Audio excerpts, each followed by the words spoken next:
Hello. Hello. We have the piece from the Soundings called A Native American Perspective, Canaanites, Cowboys, and Indians, written by Robert Allen Warrior. Sort of the gist of the piece is talking about Native American struggles in relation to the Exodus story and how that fits within Christian context and what to do from that. Yeah. And along with that, the author of this piece, he feels like it's more appropriate for Native peoples to see themselves as the Canaanites in the story. So basically, from that I guess quote unquote exegetical approach, he's asking the question of if we're the Canaanites, how are Christians to make of this perspective? And just calling into question the morality of the question of elevating the Exodus narrative as being applicable to the liberation of all peoples, right, in all contexts, and for indigenous peoples, that would not be relevant because they are the people who were originally there, right, and are the original peoples of the land, right, and then have been conquered in the name of Yahweh, in that sense. And one of the things we've talked about in class, and that this piece also brings up, is that we talk about historical theories that we can put in context of Israel coming and the Canaanite peoples, and that there could be peasant revolt theory. It could be more of a slower transition of people coming into the land. But Robert Allen Warrior does a really good job of saying that that's really great that we have all of this academic historical context, but it doesn't matter as much when there is still such a majority of people who will never know that. We won't, our day-to-day lives with other Christian folk or people who you may go to church with, or people of different religions, when they hear the Exodus story, won't go through those various levels. What they have is the narrative, and the narrative itself is important in trying to figure out what kind of responsibility we have as Christians, as white people, as people who take certain assurance in this story, and how do we make it more fitting in a way that makes sense for others in a way that it may not for us.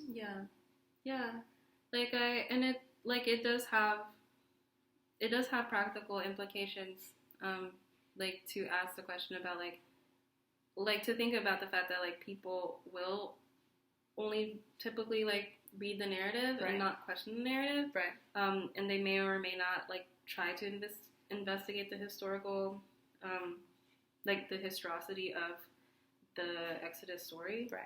So one of the examples that was used by Warrior was the example of the Puritans actually describing Native peoples as the Canaanites and the Amalekites.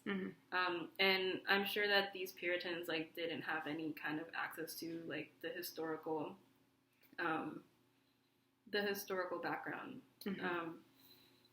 And so a lot of them didn't take the time to question the narrative of is it okay, even though Warrior points out that Judges does question the narrative, but Warrior also names that even though the narrative is questioned of is it okay to conquer or not, and how does that reflect on Israel's goodness, he notices still that the Canaanites are described to without reverence, there's a low view of the Canaanites, that's still within that covenant. God is saying, do not ascribe to their gods, do not do that.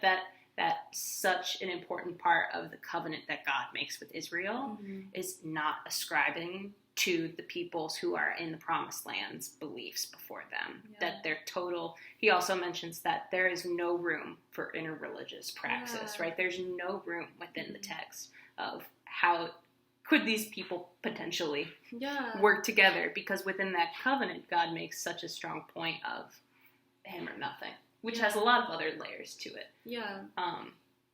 But I think like what this means for us going forward is Warrior makes a really strong point at the end of sort of bringing some really applicable questions into light, like that, is there a God for Native American peoples in within this story? Is there a spirit, a God, or something that actually brings